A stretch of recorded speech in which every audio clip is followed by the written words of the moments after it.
me start my timer. Tuesday, week 30, day 2. I'm on lesson 4 of chapter 6, page 164.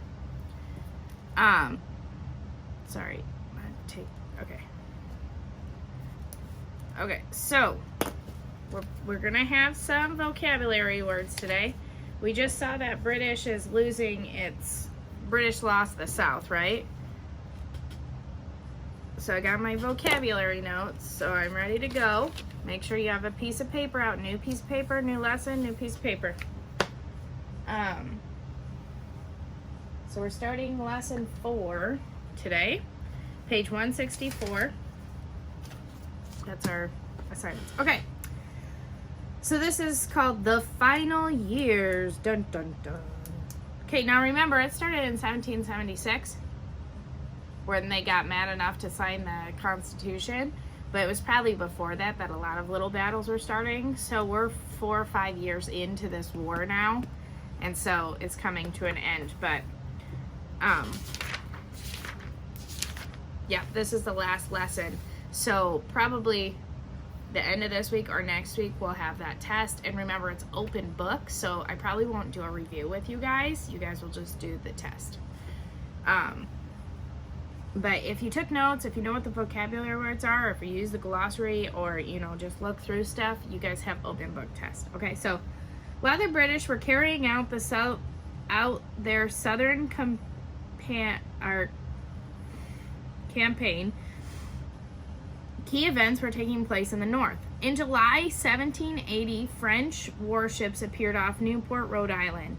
These ships carried French aid. Thousands of soldiers commanded by Comte de Rochambeau. Eventually, Rochambeau joined General Washington, who was camped north of New York City. The two leaders waited for the arrival of the second fleet of French ships. If and when the second fleet of French ships arrived, Washington planned to attack the British Army base in New York, which was under the control of General Clinton.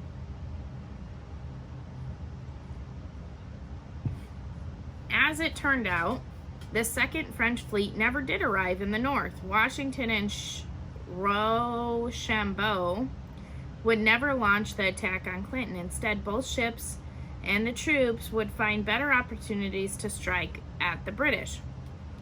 That opportunity would come farther south, in Yorktown, Virginia.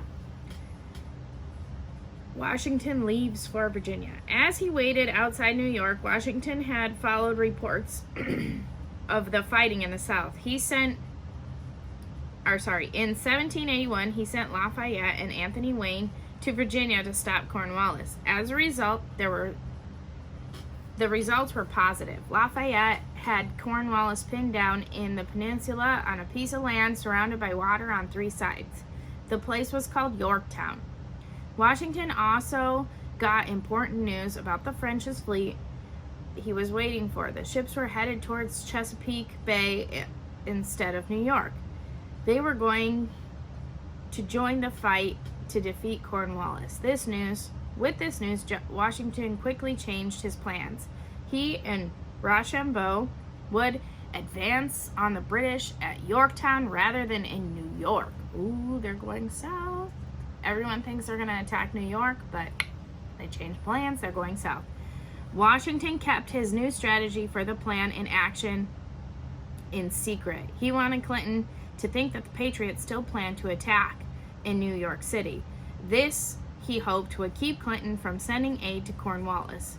Washington and Rochambeau then rushed to the south with their army. Secrecy was strict. Most of the soldiers did not know where they were going. One wrote, "We do not know the object of our march, and are in perfect ignorance whether we are going against New York or Virginia." The French army and American troops marched 200 miles in 15 days. That's a lot. That's a lot of walking to move that many people 200 miles in just 2 weeks. General Clinton did not learn they were gone until it was too late. There was nothing he could do to stop the three forces, Lafayette's troops, Washington's and Rochambeau's army, and the French fleet from meeting at Yorktown. So they got 4 forces going to attack Cornwallis, and that's going to like wipe them out.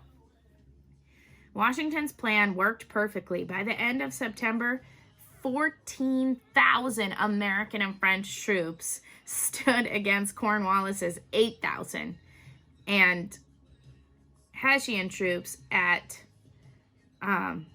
British and Hessian troops at New York. Meanwhile, the French fleet kept guard at Chesapeake Bay.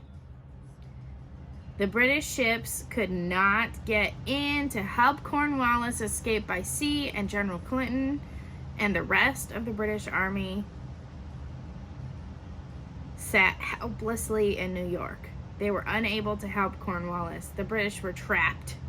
The Americans and the French forces began a siege. So the first word is siege. S-I-E-G-E. Siege. I'm on page 165. So a siege is basically you're blocking off all their goods to get them to surrender.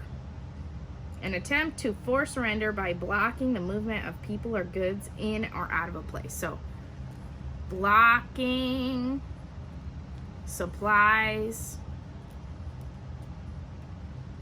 to force a surrender.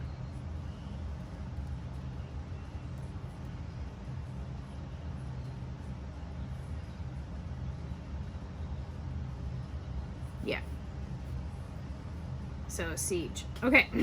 Because they're stuck on a peninsula. And maybe you guys don't know. A peninsula, let me see, is like Florida, right? It's like a piece of land that goes, okay. It's like a piece of land that goes down out into the water. So it's surrounded by water on 3 sides. So Washington and Rochambeau's army is up here, right? And then the French ships are all around here. So the British are sitting pretty on this little island, and we have Washington, Rochambeau's, and Lafayette's army here, and then the French ships are surrounding it. So you can see, like, they're trapped. Like, they can't go anywhere. So they're gonna stop sending food in, which means all these soldiers, the 8,000 soldiers and people in there, are gonna start starving until they surrender. It's not very nice, but it's a war tactic that's used very often. Anyways, that's where we're gonna stop today. Okay, that's my timer.